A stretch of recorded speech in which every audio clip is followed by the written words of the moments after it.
Aku Siva dan teman aku Cudut Fiatari. Nah, di podcast kali ini, podcast perdana kali ini, kami kedatangan seorang MUA. Kita akan membahas dan berbincang sedikit nih tentang kehidupan seorang MUA, ya kan Cud? Iya. Nah, kira-kira sih mau nanya apa dulu nih? Menanya tentang pertama-tama kayaknya perkenalan diri dulu ya Pak. Boleh. Halo teman-teman semuanya, perkenalkan nama aku Nia, umur aku 21 tahun. Saat ini aku bekerja sebagai MUA di Kota Medan dan aku salah satu member MUA Community Sumut, khususnya wilayah Medan. Terima kasih. Nah, Nia, coba bisa ceritain nggak sih awal ceritanya menjadi MUA gitu? Sebenarnya sih awalnya itu aku karena hobi ya, karena aku emang dari kecil itu seneng dandan gitu. Emang udah kecantilan anaknya dari dulu. Udah hobi. Jadi aku mikirnya gini, aku mau hobi aku itu ada pundi-pundi uangnya gitu. Gimana cara aku dari hobi itu bisa jadi uang buat aku gitu. Jadi setelah lulus SMA, aku memutuskan untuk sekolah salon di Kota Bandung. Jadi dari situ awal mula aku belajar make up, belajar salon juga bisa. Dari situ aku udah mulai setelah lulus nih sekolah salon, aku udah terima job alhamdulillah. Nah, kalau misalnya berarti sekolah salonnya itu, sekolah salonnya itu berarti di Bandung. Di Bandung. Nah, bisa nggak sih ceritain tentang sekolah salon itu gimana gitu kan? Kalau misalnya sekolah pada umumnya kan kayak ya udah belajar gitu kan. Nah, kalau sekolah makeup atau sekolah untuk menjadi MUA itu seperti apa? Sebenarnya kalau sekolah salon itu kebanyakan langsung praktik ya, nggak ada teori. Ada teori tapi hanya beberapa aja, beberapa pertemuan. Kebetulan aku di situ 4 bulan aja untuk ambil sekolah salon. Emang benar-benar langsung praktik, langsung terjun di dunia permakeupan dan kesalon-salonan aja. Kalau soal persaingan nih, kan pasti udah banyak nih MUA sekarang Pasti kan. banyak. Terus gimana persaingannya? Ketat nggak? Untuk persaingan sih kalau sesama teman-teman MUA biasa aku nggak pernah anggap persaingan karena emang kita semua teman-teman seprofesi jadi saling mendukung aja sih, nggak pernah ada yang merasa bersaing. Kayak semua ada rezeki ya masing-masing. Benar, kita harus percaya kan setiap rezeki kan Iya, udah ada yang ditentuin atur. ya sama Allah gitu. Nah, buat Nia setelah menjadi MUA nih, kira-kira makeup yang paling ribet apa sih? Kayak entah makeup wisuda kah, atau makeup bridesmaid kah, atau yang gimana? Yang pasti yang paling ribet itu selalu make up pengantin sih. Oh, makeup wedding ya? Iya, wedding itu udah pasti ribet dan riweh karena kita kan diburu-buru waktu juga, diburu-buru waktu sama tim WO ataupun tim keluarga, itu biasa banyak banget sih diriwehin sama mereka. Berarti kayak yang dimatengin itu memang kayak makeupnya harus lama gitu ya? Iya benar. Nah, kalau untuk makeup wedding sendiri tuh ada tekniknya nggak sih? Sebenarnya ada tekniknya, emang boleh dibocorin ya? Oh iya, kalau yang nggak boleh dibocorin nggak usah ya? Rahasia dapur ya? Itu rahasia dapur saya. Kalau itu kan ada ininya ya, ciri khasnya. Kalau MUA-nya khasnya itu ciri khasnya gimana? Kalau flawless atau Kalau misalkan aku punya ciri khas sendiri yaitu bold. Tapi terkadang emang aku ngikutin request-nya klien sendiri juga. Itu tergantung seperti apa. kebutuhan ya? Iya benar. Nah, dia kan udah banyak nih kan memegang wajah orang gitu kan, terus ketemu sama orangnya gitu. Ada nggak sih kira-kira kayak klien yang ngeselin gitu, kayak nggak banyak mau, kayak gimana gitu? Pasti ada dan Oh, iya. pasti lumayan banyak juga di setiap pertemuan sama klien baru pasti ada sih. contohnya tuh gimana? Mulai dari biasanya mereka nggak ada request make up, tapi udah selesai make up baru protes ke aku, Kak ini kenapa alisnya terlalu gede, ini kenapa lipstiknya terlalu menor gitu.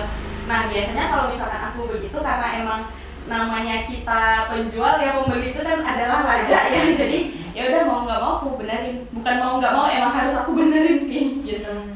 Nah, kalau jadinya perlengkapan dia sebagai MUA tuh udah pasti lengkap banget ya? Alhamdulillah udah lengkap banget.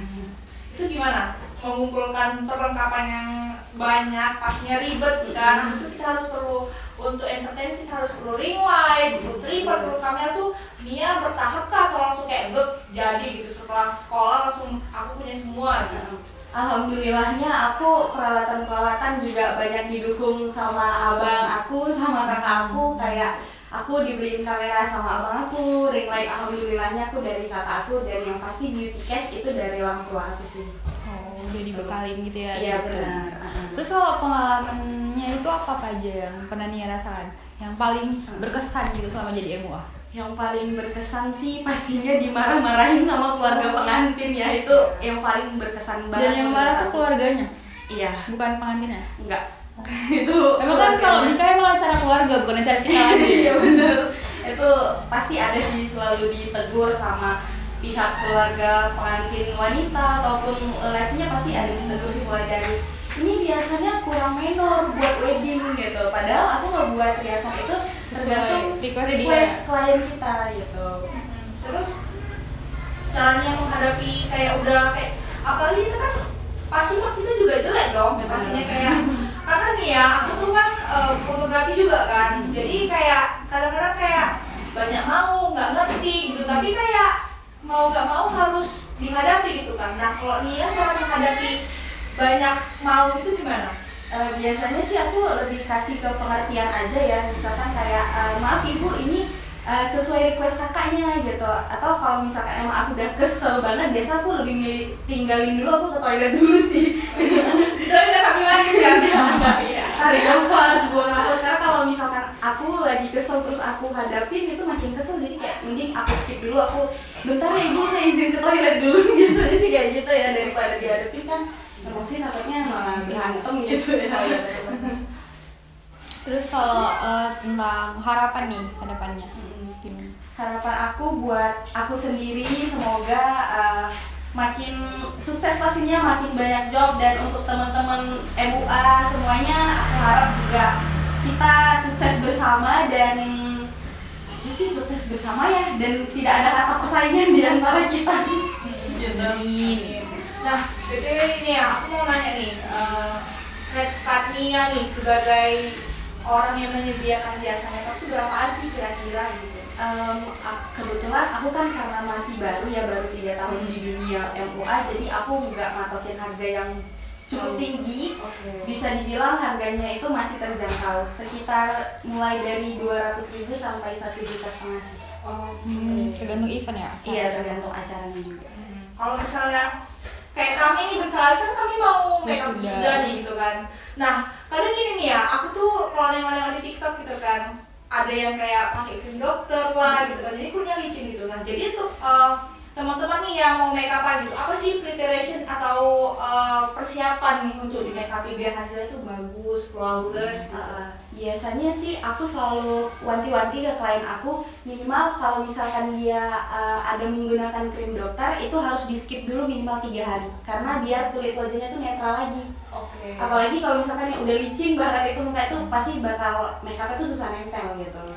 Jadi aku biasa kayak kamu harus rajin maskeran dulu ya, atau skip dulu krim dokternya, karena kan beautiful makeup itu start from beautiful skin. Jadi tergantung dari kulitnya dulu Iya, ya. benar. Nah, sebelumnya aku lupa nanya sih, gimana sih motivasi Nia gitu, biar semangat terus gitu kan? Apalagi kayak MUA di Marelan aja tempat kita aja udah banyak gitu kan. Karena gini nih, aku kan suka scroll TikTok kan, ini kayak MUA Medan, baru MUA Marelan, MUA Ayapasir gitu, kayak wah banyak banget gitu ya. Itu gimana nih? Pastinya motivasi aku tuh aku selalu ngelihat orang-orang kayak wah dia aja bisa seperti itu gitu ya, kenapa aku enggak. Dan yang pasti aku selalu didukung alhamdulillah sama orang tua aku, sama keluarga-keluarga aku untuk terus maju dan berkarya, dan yang pasti kita harus konsistensi sama kualitas kita sendiri. Konsisten itu yang perlu ya? Iya benar. Konsisten adalah kunci. Kunci nomor 1 itu. Konsisten menuju pelulus adalah menjadi. Kalau tips and triknya nih, kan MUA tuh banyak kan yang jadi profesi MUA karena rata-rata tuh usianya muda gitu. Dan sementara kita tuh sekarang banyak tuh yang Gen Z tuh kan paling banyak kan sekarang di Indonesia. Gimana sih tips and trik kalau mau jadi MUA? Sebenarnya tips and triknya sih awalnya itu emang harus dari kemauan sendiri ya, jangan dari orang lain kayak ih pinter makeup udah jadi MUA aja, karena itu emang bener-bener nggak bisa. Nggak kayak gitu ya? Iya, nggak kayak gitu. harus ada pelatihan. Harus ada pelatihan, kita juga harus private make up juga, dan yang pertama emang harus konsisten sih. Konsisten, kuncinya konsisten guys. Kalau dia sendiri ada kerjaan lain atau memang ini jadi pekerjaan utama? Pekerjaan utama aku adalah MUA, dan biasa aku juga sering ambil freelance gitu, seperti ya volunteer konser atau event-event beauty lainnya. Ya jadi for information guys, aku kenalnya itu gara-gara kemarin tuh ada event Medan X Beauty gitu kan. Terus ternyata rumah kita deketan dan jadi ya udahlah kita klop gitu. Kita jadi temenan ya. Jadi teman gitu akhirnya. Bisa-bisanya rumah deketan baru sadar guys. Iya makanya kayak wow. Baru nggak ya setelah ada event Medan X Beauty. Katanya Medan X Beauty membawa Menyatukan silaturahmi gitu. Nah, mungkin itu aja ya teman-teman. Berarti yang aku dapat nih, kunci dari agar sukses menjadi MUA itu adalah konsisten, jangan menyerah, jangan takut sama persaingan. Iya benar. Nah, ada lagi beritahuannya? Kurang lebih seperti itu ya. Oke, ada lagi kan beritanya? Udah, kayaknya udah cukup sih ya. Iya. Jadi udah guys, buat teman-teman yang mau request makeup sama Nia bisa hubungi di mana Nia? Bisa banget di Instagram aku aja ya, di bawah sini ntar ditulis. Oke, ya sama nanti nomor WA-nya juga kali ya. Boleh. Nah, itu aja nggak sih? Oh enggak ya? Nah, jadi sekian dulu podcast perdana Siva dan Cut. Sampai jumpa di another episode. Dadah guys. Bye.